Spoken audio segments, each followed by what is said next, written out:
Hey everyone, it's Garrett from Wolverine Airsoft here. Today we're going to be working on one of Dalton's beautiful AKs. We're going to do a V3 Inferno Gen 2 build on this guy. So I'm going to go ahead and take him apart and take the gearbox out, and we'll get started. So before we take the gun apart, we're going to go ahead and prep our engine. Since this is a LCT gearbox, it will require a M4 nozzle rather than the AK nozzle. So you're just going to swap your nozzles out. The M4 is just a little bit shorter. Make sure you keep that 1x10.5 on top. Little detect. And then reassembly.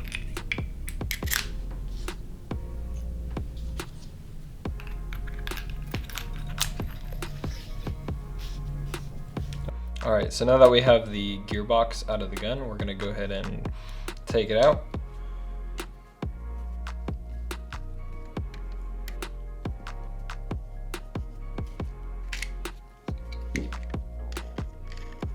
Alright, so once you have all the screws out and the selector gears, we're going to take off this little wire retaining clip. Best way to do that is to get it started with this button.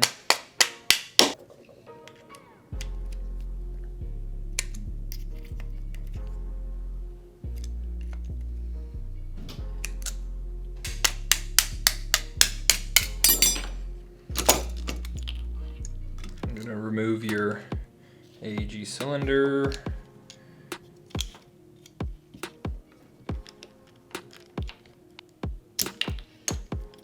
And you're going to want to remove the motor from the motor cage. These can be a little stiff because they're Loctited in place.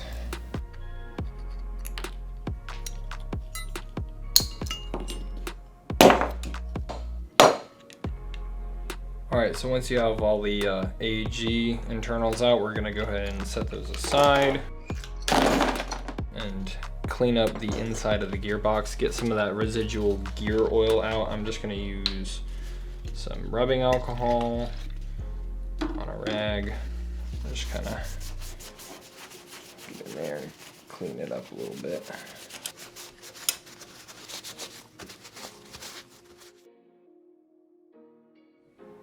Alright, so then we're going to install our trigger board and wire harness.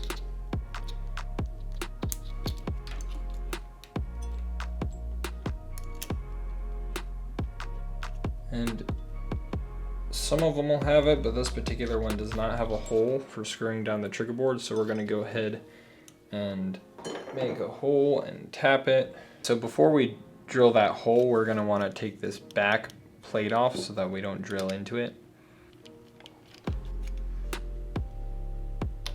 Alright, so while we have the internal selector switch out, we're going to go ahead and take a little material off the front here. You might not need to do this with every gearbox, but with this LCD, we're going to need to do that. Just a little bit of material so that that switch doesn't get smushed. You're going to want to chamfer this front side right here so that we don't have a sharp edge right there.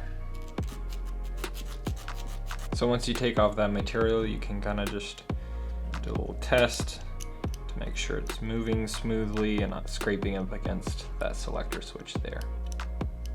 To make sure we have the hole in the right place, we're just gonna line up the trigger board where it's gonna go and mark through that hole with a little fine tip Sharpie. I'm gonna go ahead and punch it. Alright, so you're going to use your 1/16 drill bit and go ahead and drill that hole. Alright, so now that we have that hole drilled, we're going to go ahead and reinstall this selector plate.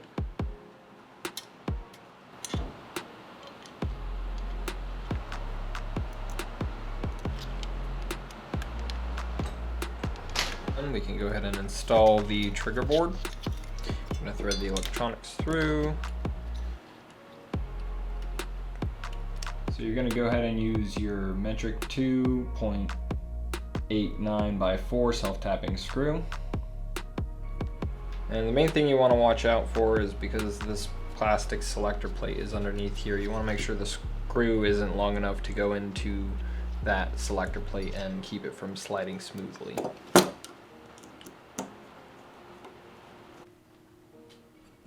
Alright, so now that we have our electronics installed, we're good to throw that engine back in there and plug it up.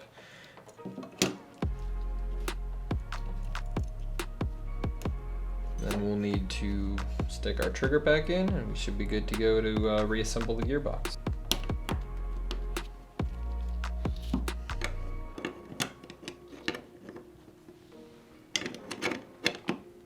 When reassembling the gearbox, what I usually do is I'll just put a few screws in to hold it together, and then I'm going to retest the electronics to make sure that nothing got damaged or shorted. FCU, battery, wire harness. So we got full auto, semi, back to full.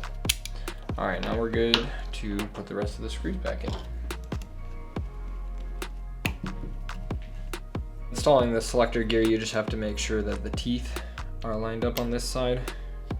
This one has its own little groove that it sets into.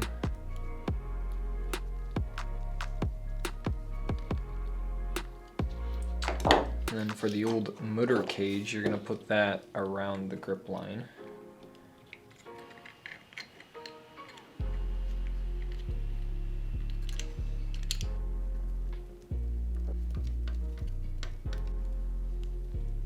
So then you're gonna reinstall the button, and you don't have to put this back on, but I like to use it. Just be careful not to pinch anything. And it also holds this back button in place, keeps that from sliding out when you're reinstalling the gearbox.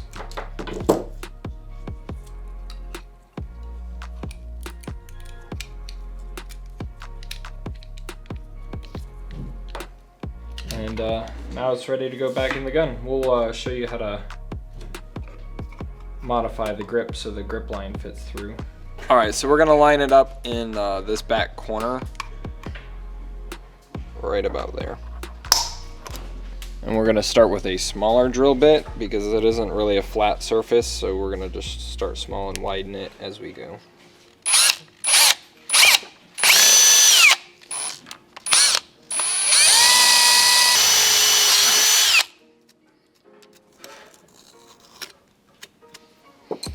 Alright, so just double checking, making sure everything lines up properly, and we're gonna go ahead and put the selector back on. So you're just gonna wanna make sure all the gear teeth line up. And yeah, now it's good to go back in the gun.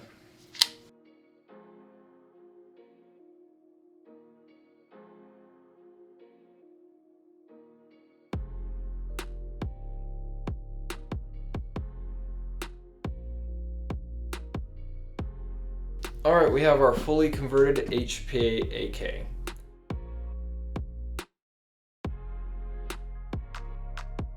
All right, thanks guys.